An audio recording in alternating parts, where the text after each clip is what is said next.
The first time I saw Marin Ellis, she was standing in the rain at the end of my gravel drive with one suitcase, no coat, and a diamond ring pinched between two fingers like it had burned her. It was nearly midnight. On a ranch, midnight has a sound. Wind whirring the barn doors, horses shifting in their stalls, rain ticking against the porch roof like 1,000 impatient fingers. I was in the kitchen, eating a cold roast beef sandwich over the sink because 34-year-old men who run cattle alone do not always make dignified choices. Then my security light snapped on. At first, I thought it was a coyote near the feed shed. Then I saw her through the kitchen window. A woman in a cream dress, soaked through, dark hair stuck to her cheeks, staring at my house like she had driven across the state on nothing but nerve and one bad idea. I grabbed my coat and stepped onto the porch. "Ma'am," I called. She flinched. Not dramatically, just enough to tell me she had been bracing for a man's voice all night. "You're Daniel Hayes?" she asked. "That depends who's asking." She swallowed, lifted her chin, and held up the ring. "I'm either making the smartest decision of my life," she said, "or I'm about to find out my grandfather was a terrible judge of character." That was not the sort of sentence a man expects on a Tuesday night. "My condolences to your grandfather," I said, walking down the steps. "But if you're planning to rob me, you picked a bad night. I've got one sandwich, two tired horses, and a coffee maker that's been threatening to quit since Easter."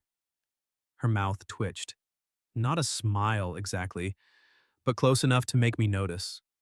Even soaked and trembling, she had a steadiness about her, the kind that didn't come from having an easy life. Her eyes were gray-green, sharp and exhausted, and she looked at me like she was hoping I'd prove her wrong and afraid I wouldn't. "I'm Marin Ellis," she said. The name hit me with the force of a boot to the chest. Ellis. I knew that name.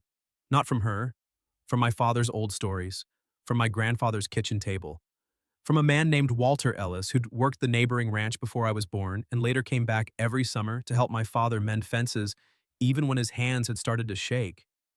Walter had been the kind of man people got quiet around, not because he was cruel, but because he never wasted words. "You're Walt Ellis's granddaughter," I said. Her face changed, just a little, like hearing him called Walt had opened a door she'd been leaning against for months. "You knew him?" "I knew of him. He and my dad were close." I glanced at the ring in her hand. "You want to come inside before that storm finishes what your day started?" She looked past me at the warm square of kitchen light, then back at me. "I'm not here to be rescued." "I didn't say you were." "You were thinking it." "I was thinking you're shivering hard enough to rattle your teeth and my mother raised me to offer towels before lectures." That time she did smile. Small, reluctant, dangerous to a man who had spent 2 years convincing himself quiet was the same as peace. She followed me up to the porch, her boots leaving wet prints on the boards. When she stepped inside, she paused at the doorway like she expected the house to reject her. It was not much of a house. Old pine floors, a kitchen table scarred by 3 generations of elbows and coffee mugs, a wood stove in the corner. My father's hat still hanging by the back door even though he'd been gone 11 months. Marin saw it. The hat, the worn brim, the dust line on the wall where it had hung forever. "You lost someone," she said. "My father." "I'm sorry." "Me too." For a second, neither of us moved. The rain filled the silence. Then, I cleared my throat and pointed down the hall. "Bathroom's there, towels in the cabinet. I can find you something dry, it'll be too big, but unless you prefer hypothermia as a fashion statement." I've worn worse for men with less charm. I stopped mid-step. She froze too, like she hadn't meant to say it aloud. Then she looked away, and the diamond ring disappeared into the pocket of her soaked dress. I found her a pair of sweatpants and one of my old flannel shirts from a feed company giveaway. When she came back into the kitchen wearing them, sleeves rolled to her, wrists, hair towel dried and curling at the ends, I had to look down at the coffee pot longer than necessary, because she looked like she belonged there, which was a ridiculous thing to think about a stranger who had arrived in a storm with a ring she clearly wasn't wearing. "Coffee?" I asked. "Do you have tea?" "I have coffee that's been emotionally supportive since dawn." "Then coffee." She sat at the kitchen table, both hands wrapped around the mug I gave her. I set a plate with the other half of my sandwich in front of her. She eyed it. Is this a peace offering? It's either that or dinner. You always feed women who appear in your driveway? Only the ones who insult my grandfather's taste from the county road. That earned me another smile, warmer this time. And there it was. The trouble. Not lust, not some foolish thunderbolt nonsense. I'd been around enough pretty faces to know attraction could lie. This was different. Marin carried grief like a blade tucked under her ribs, but she still had humor, still had pride, still looked directly at me when most people would have performed helplessness to get what they needed. I respected that before I understood it. So, I said, leaning against the counter, why did Walter Ellis send you to my ranch? She didn't answer right away. Her fingers tightened around the mug. My grandfather died 3 weeks ago, she said. Before he passed, he gave me a letter. Told me not to open it unless I found myself standing at the edge of a life I didn't choose. I looked at the ring pocket. That life have a name? Preston Vale. Even the name sounded expensive. Fiancé? Technically. That's a painful word. So is wife when it's being used like a merger. I stayed quiet. She stared into her coffee. My parents think Preston is perfect. Good family, good money, good image. He doesn't hit. He doesn't drink too much. He remembers birthdays. On paper, he's flawless. But I feel smaller every time he says my name. That landed harder than I expected, because my own almost marriage had ended for the opposite reason. Lisa hadn't tried to shrink me. She just looked at the ranch, at the debt, at my father's illness, and decided love shouldn't require mud on your boots. I didn't blame her, not anymore, but after she left, I stopped asking anyone to stay. Marin looked up at me. My grandfather told me there were men who built rooms around a woman instead of walls. I felt something shift in my chest. That sounds like Walt. He also said your family was the only honest family he'd ever known. I snorted. Then he didn't watch my dad negotiate cattle prices. Her smile came easier now. He said honest, not easy. Fair. She reached into her pocket and pulled out the ring. Set it on my kitchen table between us. It looked wrong there. Too bright. Too cold. I left tonight, she said. Engagement party, country club, 200 people. My mother cried in the powder room. Preston told me I was embarrassing him. What did you do? I apologized. My jaw tightened. She saw it. Don't look like that, she said softly. Like what? Like you want to go teach a man manners. I was only considering a strongly worded conversation. With your fists? I'm versatile. She laughed then, a real laugh. It startled both of us. For one clean second, the storm, the ring, the dead grandfather, the life she'd run from, all of it lifted. She was just a woman in my kitchen wearing my flannel, laughing into bad coffee, and I was just a man remembering that warmth could still happen unexpectedly. Then the laugh faded and she whispered, I don't know why I came here. I pulled out the chair across from her and sat. Maybe you needed a place where nobody had already decided who you were supposed to be. Her eyes softened. That's a dangerous offer, Daniel Hayes. Why? Because if I rest here, I might not want to leave.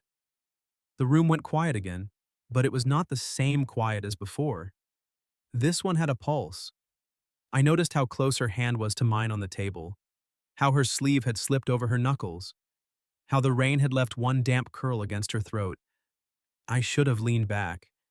Instead, I said, then we'll make sure whatever you choose next is actually yours. Her gaze held mine. Not grateful, not helpless, searching. Then she reached into the pocket of my flannel and pulled out a folded envelope I hadn't noticed she'd tucked there when she changed. My grandfather wrote 2 lines at the end, she said. I thought they were ridiculous. She unfolded the letter with careful hands. The paper was creased, rain-soft at the edges. Ink faded but readable. Marin stared at it for a long moment before her voice dropped to almost nothing. He wrote, Daniel Hayes needs a wife more than he knows, and my Marin needs a man like him before she forgets what a real one looks like. I forgot how to breathe. She looked up at me, cheeks flushed, eyes bright with fear and challenge, and something I did not dare name yet. My grandfather said I needed a man like you, she whispered. And before I could stop myself, before caution or grief or common sense could get a hand on my collar, I looked at the ring on my table, then back at her. Maybe he wasn't wrong. That was when headlights swept across my kitchen window. For half a second, neither of us moved. Marin's eyes stayed locked on mine, her grandfather's letter trembling between her fingers. The headlights washed over her face, turning the fear there silver. Then a car door slammed outside. She stood so fast the chair scraped the floor. I didn't tell anyone where I was going. I rose too. Then maybe it's not for you. A second car door opened. A man's voice cut through the rain. Marin! Her face emptied, not fear exactly. Recognition. The kind that comes when a cage learns your name. Preston? She breathed. I looked toward the door, then back at her. Do you want to see him? That question seemed to surprise her more than his arrival. She blinked. What? I asked if you want to see him. Nobody asks me that. I am. Outside, boots hit the porch steps. Marin's hand closed around my wrist. It wasn't dramatic. It wasn't helpless. Her fingers were cold, and her grip was certain. No, she said. That one word settled every question in me. I turned toward the door just as Preston Vale started pounding on it. Marin, open this door. My house had stood through hailstorms, drought, and 3 generations of Hayes tempers. It did not shake for men who thought money made them thunder. I opened it before he could pound again. Preston stood on my porch in a tailored overcoat, rain sliding off him like the weather was beneath his dignity. He was tall, polished, handsome in the way expensive watches were handsome, impressive until you needed warmth. His eyes moved past me and found Marin in my kitchen. There you are, he said, relief turning quickly into irritation. Do you have any idea what you've done? Marin stepped closer behind me, but not hidden. I left, she said. His jaw tightened. You embarrassed both families. She answered your question, I said. Preston's gaze snapped to me. And you are? Daniel Hayes, this is my house. I don't care if it's the governor's mansion. My fiancé is coming home. Marin's grip on my wrist tightened. I didn't raise my voice. She said no. Preston gave me a smile that had never had to earn kindness. This is a private matter. Then you should have handled it privately before following her through a storm. His eyes hardened. Marin, get your things. She let go of my wrist. For one awful second, I thought she might obey out of habit. Instead, she walked around me and stood in the doorway, wearing my flannel shirt like it was armor. The sight did something inconvenient to my heart. I'm not going with you, she said. Preston stared at her. You're being emotional. Yes, she replied. It's new. I'm enjoying it. I almost smiled. Preston didn't. He glanced at the clothes she wore, then at me, and something ugly flickered over his face. Did he touch you? Marin went pale. I stepped forward, but she lifted a hand, stopping me without looking. No, she said. And that question is why I should have left sooner. The rain grew louder. Preston breathed through his nose. Your mother is hysterical. My mother will survive disappointment. She's had years of practice giving it to me. This time, I did smile. Marin saw it from the corner of her eye, and despite everything, her mouth curved. It was the smallest shared rebellion.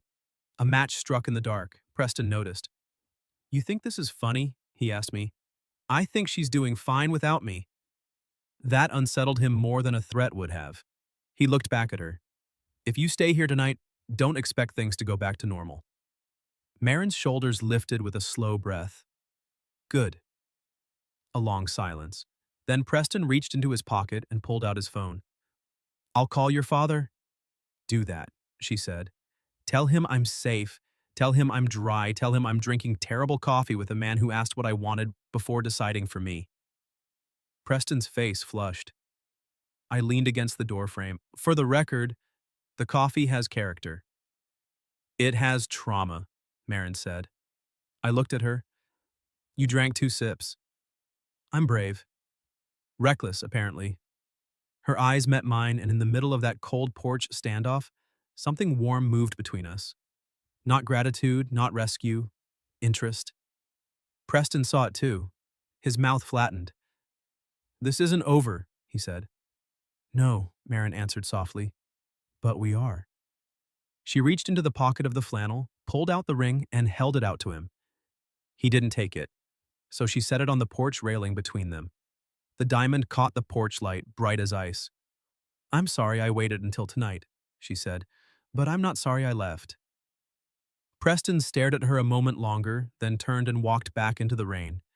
His headlights reversed down my drive, carving 2 red lines through the dark until the storm swallowed them. Only when they were gone did Marin sag. I shut the door and turned to find her standing very still, both arms wrapped around herself. You did it, I said. She gave a shaky laugh. Did I look heroic? You looked terrifying. Good. Then her face crumpled. I crossed the kitchen before thinking better of it. Marin, I'm fine. Her voice broke on the word. I am. I wanted that. I chose that. Why do I feel like I just jumped off a bridge? Because you did? She looked up. I stopped close enough to feel the cold coming off her wet hair. Freedom still has a fall? Her eyes shone. For a second, I thought she'd step back. Instead, she stepped into me. I wrapped my arms around her because she chose to be there. Because she tucked her forehead against my chest like she was tired of holding up the whole sky. Because my name had been written in her grandfather's dying hand, but this moment belonged to her. She smelled like rain, coffee, and something faintly sweet beneath the storm. I don't want to be weak, she whispered. You're not. You don't know me. I know you handed a man his ring back while wearing borrowed sweatpants. That's a strong opening chapter. A laugh shook against my shirt. My hand moved once over her back, slow and careful. You can fall apart in this kitchen, Marin. Doesn't mean you're broken. Her fingers curled in the fabric over my ribs. No one has ever said things like that to me. I tried for a joke because the softness in her voice was making me want things I had no right wanting yet. I can also say practical things. The guest room sheets are clean, mostly. She leaned back enough to look at me. Mostly? I own a ranch. Perfection is for men with manicure appointments. Her gaze dropped to my mouth, only for a heartbeat, but I felt it like a hand. Then she looked away, cheeks pink. Daniel. Yeah? If I stay tonight, I need it to be because I chose to, not because you feel responsible. I know. And if I stay tomorrow, my pulse kicked. Then tomorrow we talk about tomorrow. She studied me, searching for the trick, the trap, the price. There wasn't one. Finally, she nodded. Okay. I stepped back before I forgot myself completely. I'll get those mostly clean sheets. As I passed the table, I saw Walter's letter lying open beside 2 mugs of bitter coffee. I picked it up carefully. Marin watched me. My father kept letters in a cigar box, I said. From men he trusted. Walt wrote him a few. Her face softened. You have them? In the study. Could I see them sometime? The question was quiet, almost shy. Not because she wanted history, I realized. Because she wanted another piece of the grandfather she'd lost, something in me gave. Now, if you want. It's late. I'm up. You were eating a sandwich over the sink at midnight. I was living a rich, private life. That smile came back. And because neither of us seemed ready to let the night end, I led her into my father's study. The room smelled of leather, dust, and old paper. I opened the cigar box on the desk. Inside were photographs, postcards, and letters tied with baling twine. Marin stood close as I untied them. Her shoulder brushed mine. Neither of us moved away. I found one with Walter's blocky handwriting. Daniel's boy has your stubborn eyes, Walt had written to my father. God help anyone who tries to make him sell that land. Marin touched the page with 2 fingers. He remembered you as a boy. I barely remember him. He didn't barely remember you. Her voice was tender enough to hurt. I looked down at her. Marin. She turned her face up to mine. The study lamp painted gold along her cheek. Her hair was still damp. My flannel swallowed her hands. She had just ended an engagement on my porch, and I knew every reason not to lean closer. But she did it first. Not all the way, just enough to ask without words. I lifted my hand and brushed one wet curl back from her cheek. If I kiss you tonight, it won't be because you're scared. I know. And it won't be because of what your grandfather wrote. I know that too. Then why? Her eyes held mine. Because for the first time in my life, a man opened a door and didn't try to push me through it. My restraint went thin. I bent slowly, giving her every chance to change her mind. Marin rose on her toes and met me halfway. The kiss was soft, brief. A question more than an answer. But when she pulled back, her hand stayed on my chest. Well, she whispered. I swallowed. Yeah. Your coffee is still awful. I laughed, forehead nearly touching hers. Stay tomorrow, I said before courage could leave me. Not as a runaway, as my guest. We'll have breakfast. I'll show you the ranch. You can decide what you want with sunlight on it. Her fingers pressed once over my heart. I'd like that. Outside, the storm moved east. Inside, Marin Ellis smiled, like morning might be possible. Morning made Marin look less like a woman who had fled a life, and more like one deciding whether to build a new one. I found her on the back porch just after sunrise, wrapped in my old barn coat, bare feet tucked beneath the hem of borrowed sweatpants, hair loose over one shoulder. She had a mug of coffee in both hands and an expression of deep suspicion. You made this fresh? She asked. I did. And it still tastes like fence stain? That is a regional flavor profile. It tastes like a legal case. I leaned against the porch rail, grinning despite myself. You're cruel before breakfast. I'm honest before breakfast. Cruel comes after toast. The yard steamed from last night's rain. Beyond the barn, pasture rolled green and gold under the first light. Cattle moved like dark thoughts across the hill. Usually that view steadied me. That morning Marin did. She glanced sideways. You're staring. I'm admiring my coat. Liar. Yes. Her smile slipped in before she could stop it. I wanted to kiss her again. That startled me, not because the wanting was strong, but because it was simple. Clean. Not tangled in loneliness or obligation. I wanted Marin Ellis smiling on my porch in my coat, insulting my coffee because it felt like the house had taken its first full breath in years. Instead, I handed her a plate. Eggs, toast, bacon. She eyed it. Are you always this domestic? I'm a man of many hidden talents. Like making coffee that could strip paint? Exactly, useful on a ranch. We ate on the porch steps because she said the morning deserved ceremony. She broke a piece of toast in half and offered it to me without thinking. I took it and our fingers brushed. Such a small touch. It still made her go quiet. Sorry, she said. For feeding me toast? For noticing. I set my plate aside. You're allowed to notice. She looked at me then, guarded but hopeful. That kiss last night. I've been thinking about it. So have I. The words sat between us, warmer than the sunlight. I don't want to use you as a doorway out of someone else's life, she said. I don't want to be used that way. Her chin lifted. Good. But I do want to know you. Her breath caught. There, that was the truth of it. Not rescue, not destiny scribbled in an old man's letter. Choice, mine. I want to know what you read when nobody assigns it, I said. How you take your coffee when it isn't a crime scene. What makes you angry? What makes you stay? Marin stared down at her plate. I don't know that last one yet. Then we won't rush it. She looked up and her eyes were softer than I had earned. You make patience sound dangerous. With the right woman, it is. Her cheeks colored.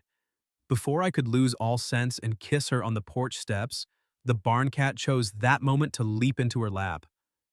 Marin gasped. The cat, a scarred orange tyrant named Biscuit, planted his paws on her chest and stared into her soul. Oh, she whispered.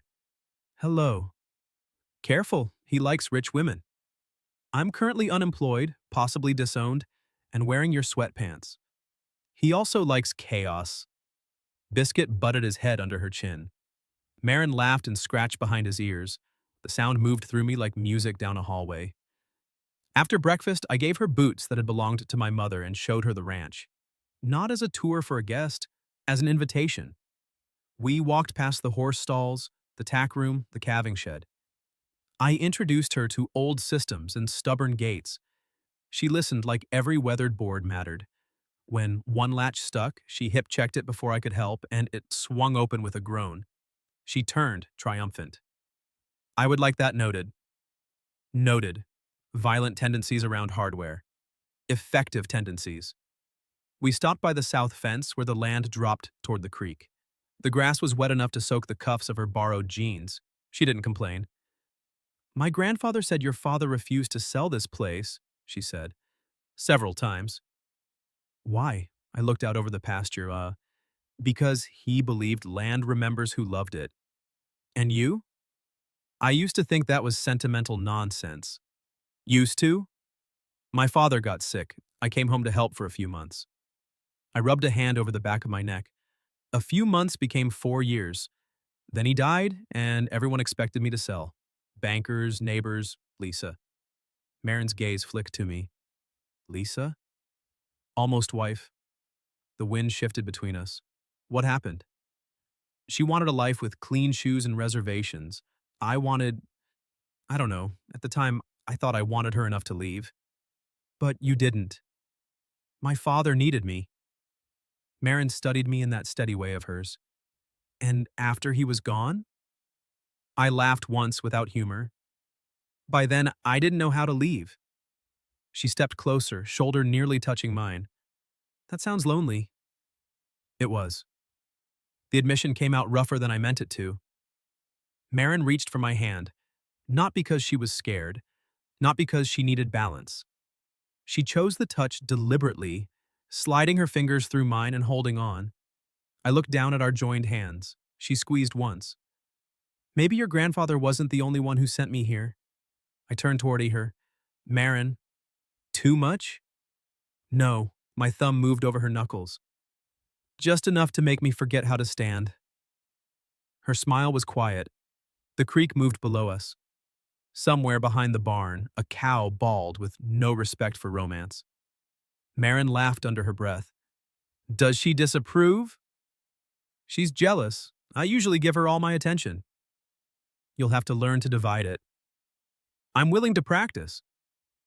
This time, when I leaned in, she didn't wait. She rose on her toes and kissed me first. It wasn't like the night before. That kiss had been a question. This one had an answer. Her free hand rested against my jaw, cool from the morning air. I kept mine at her waist, careful but not distant, feeling the warmth of her through my coat.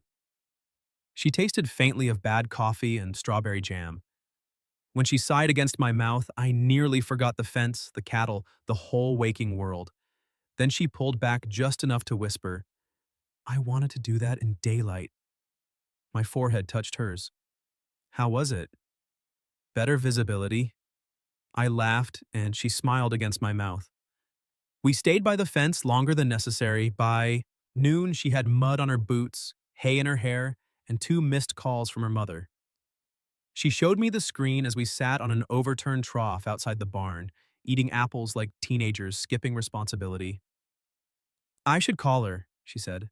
Do you want privacy? Yes. Then she hesitated. No, I don't know. I held out my hand, palm up. I can sit beside you and mind my business badly. She placed her hand in mine. That might help. The call lasted 7 minutes. I heard only Marin's side, but that was enough.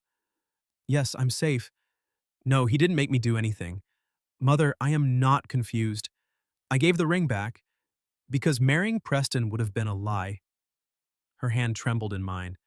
I kept my thumb moving slowly over her skin. Then she went very still. No, she said. Don't send father.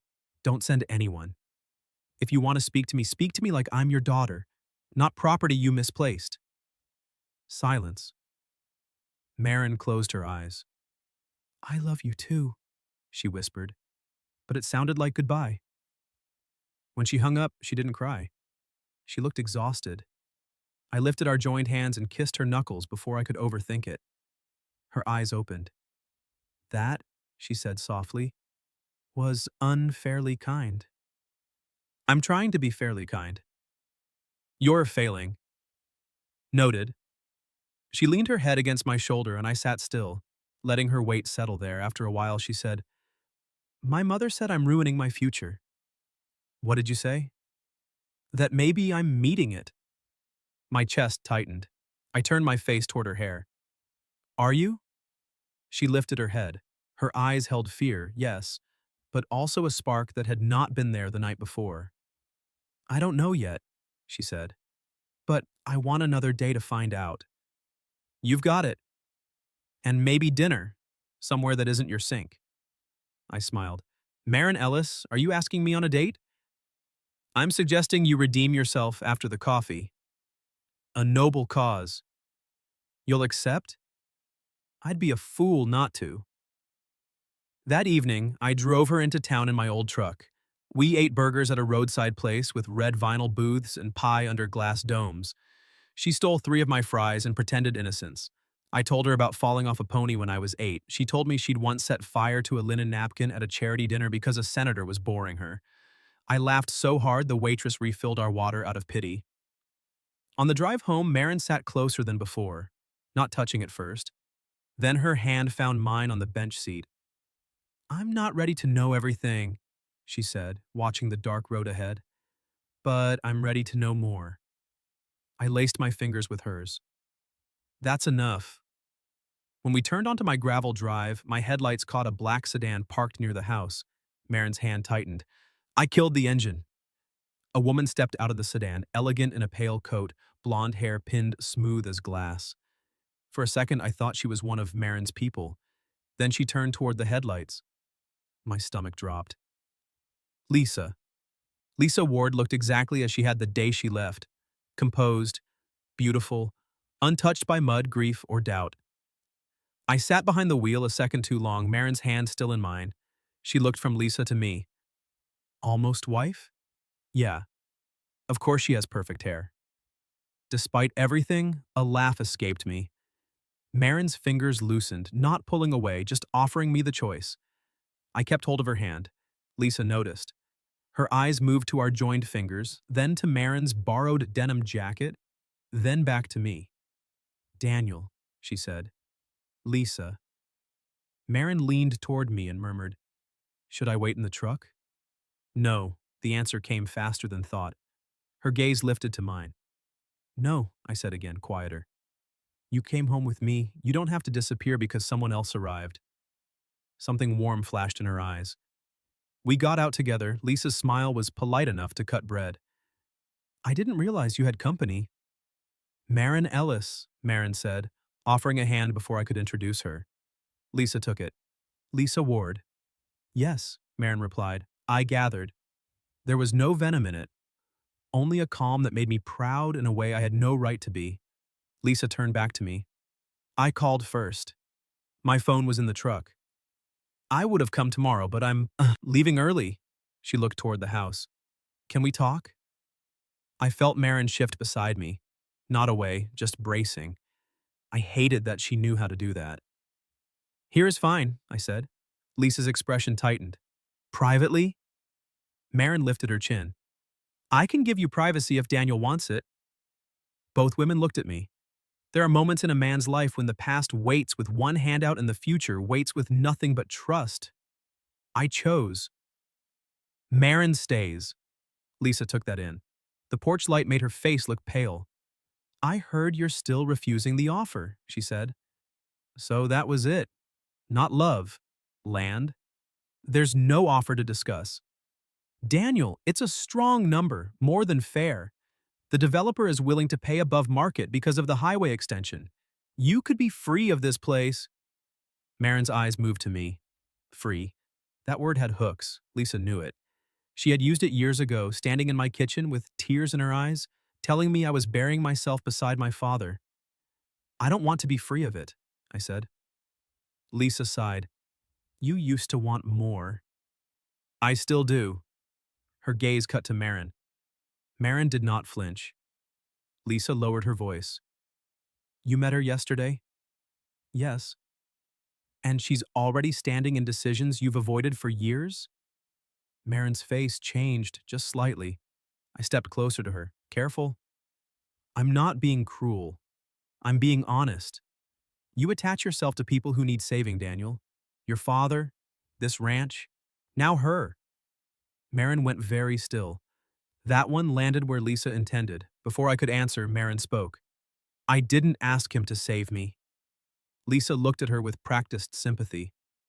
Maybe not out loud. Marin smiled, small and sharp. Miss Ward, last night I gave back a ring that cost more than my first car. Today I opened 3 gates, got insulted by a cat, survived Daniel's coffee, called my mother, and asked him on a date. I am not a stray he found in a ditch. The corner of my mouth twitched. Marin glanced at me. Although the coffee nearly killed me. Still on that? I'm committed. Lisa stared at her, clearly unprepared for a woman who could be wounded and funny at the same time. Then she looked at me again. Softer now. I'm sorry. That was unfair. Yes, I said. It was. A silence spread across the drive. Lisa folded her arms. I didn't only come about the offer. I waited. My mother is sick, she said. I'm moving back for a while. I thought... Her breath caught, and for the first time she looked less polished. I thought maybe we should make peace. The anger in me loosened. Not vanished. Loosened. Marin's hand brushed mine once, a quiet permission to be kind. I took a step toward Lisa, not enough to leave Marin behind. I'm sorry about your mother. Thank you. And I made peace with us a long time ago. Lisa's eyes shone. Did you? I looked back at Marin.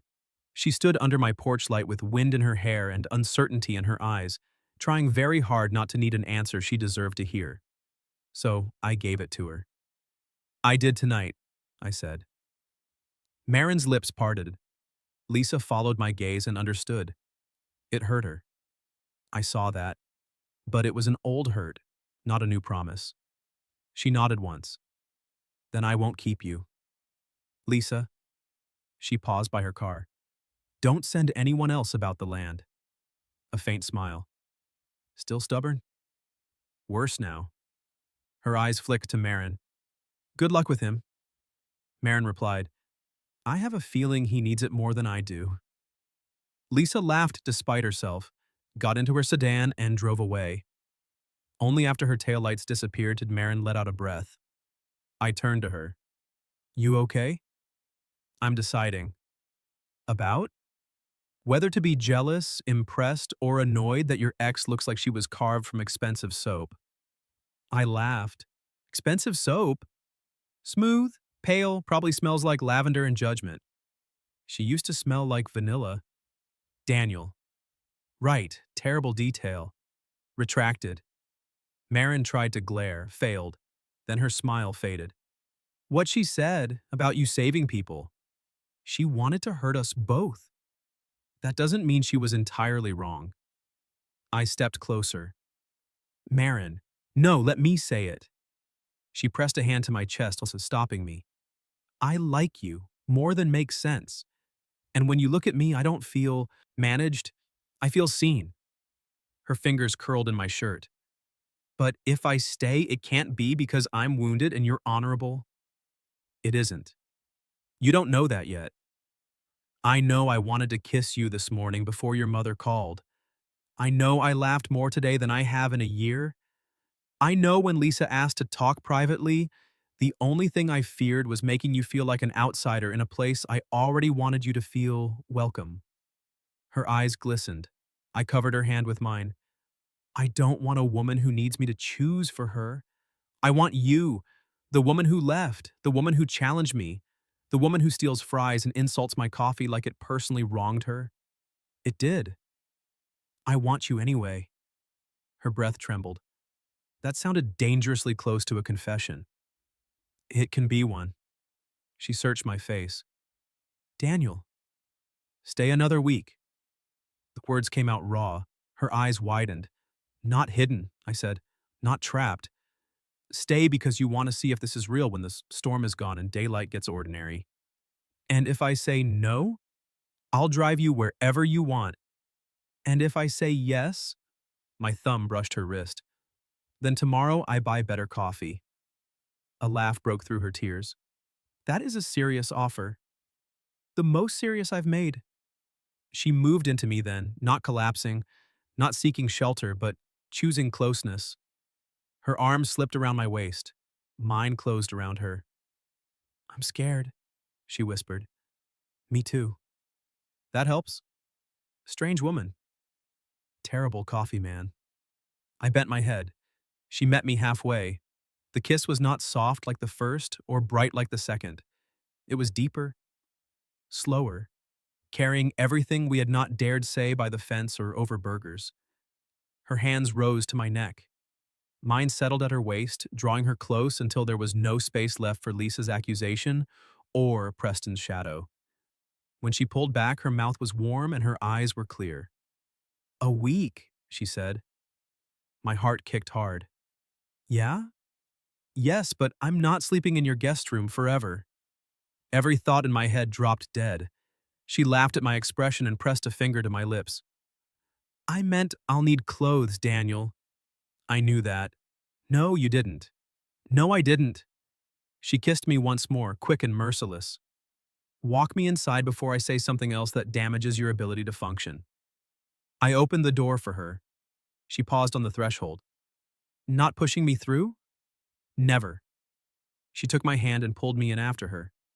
We made tea because she banned coffee after sunset for public safety. We sat in my father's study, shoulder to shoulder on the worn leather couch, reading Walter Ellis's letters by lamplight. Halfway through the second bundle, Marin found a photograph tucked between pages. Two young men stood beside a military truck, filthy and grinning. My father and Walter.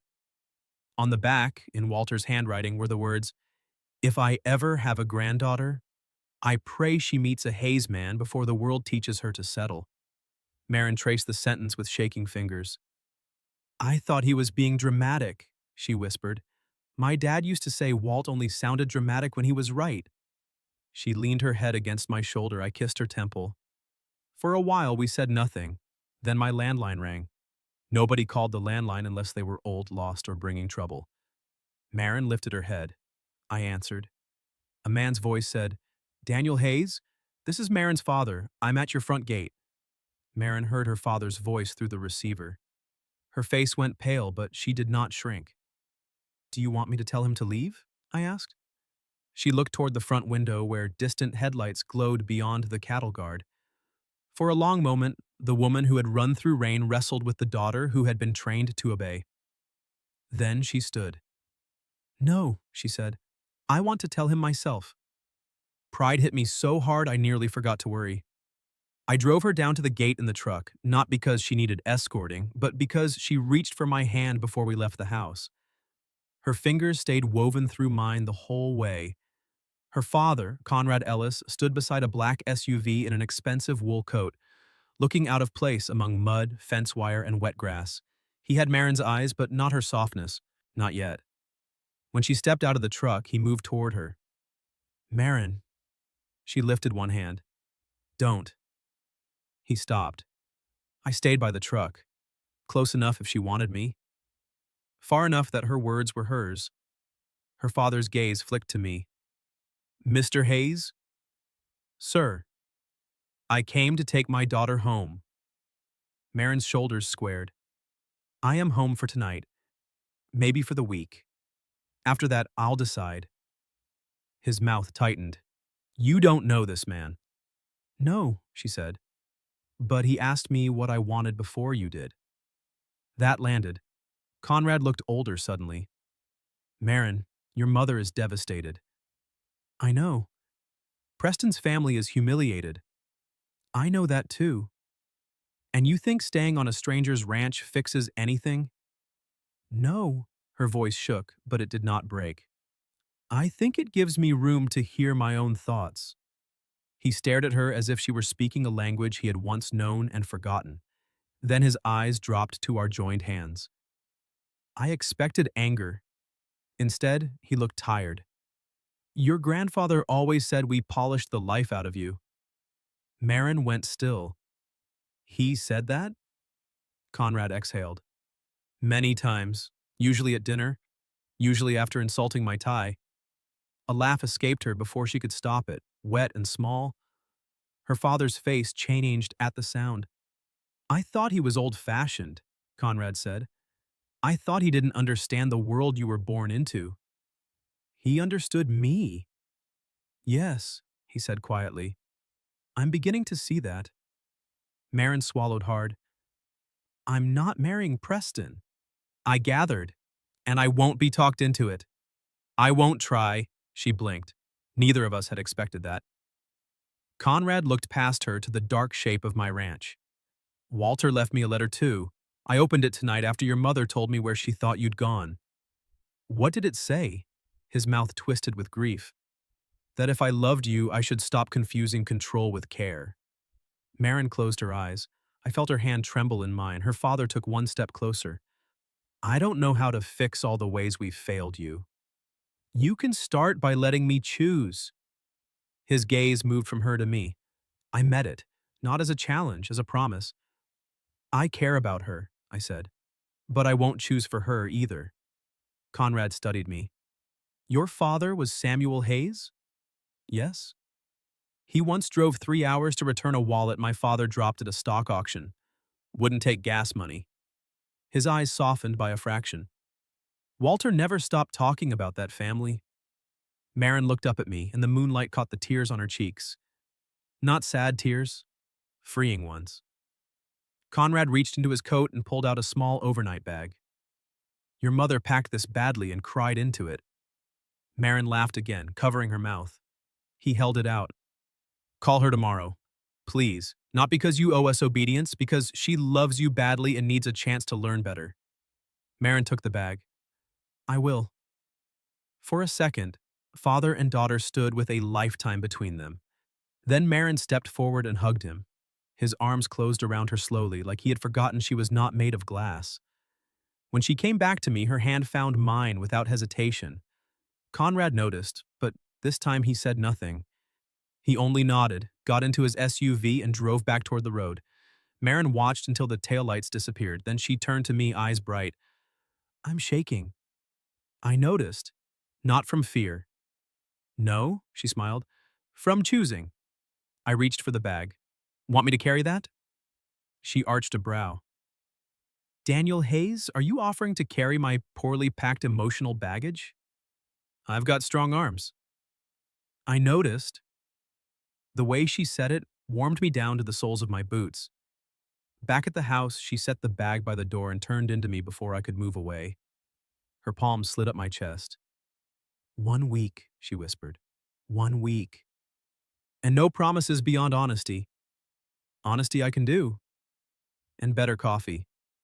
I bought none in the last 10 minutes, but I accept the mission. She smiled, then rose on her toes and kissed me. There was no storm outside now. No ring on the table, no man pounding at my door. Just Marin choosing me in the quiet kitchen, and me choosing her right back. That week became 2. 2 became a month. Marin rented the Ngod, small apartment over the feed store in town, because she said if she stayed, it had to be with both feet under her.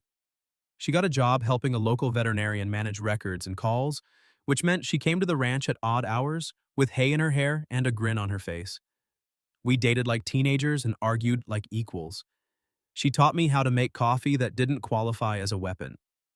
I taught her how to mend fence, though she claimed the wire obeyed her better than it obeyed me.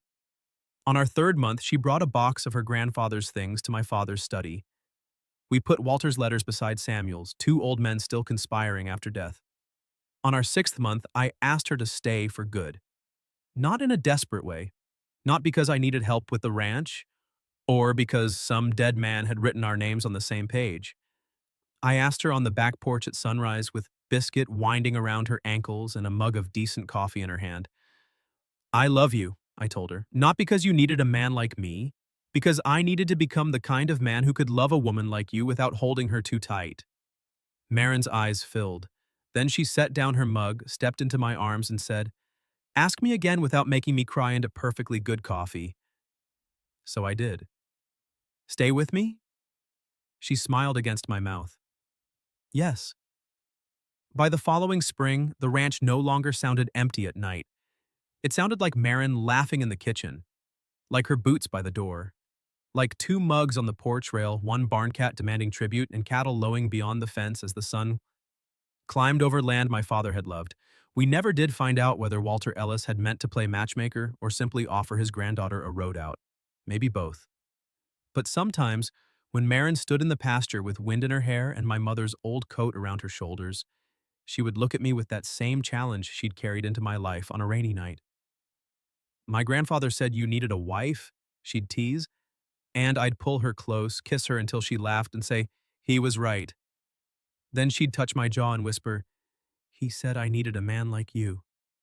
And every time, with her hand in mine and home all around us, I knew the only true answer. Maybe he wasn't wrong. What would you have done if a woman showed up at your door in the rain with a suitcase, a ring in her pocket, and your name written in her grandfather's last letter? Have you ever experienced something similar where someone unexpected changed the direction of your life? Tell me your story in the comments. If you liked this one, leave a like, subscribe, and I'll see you in the next video.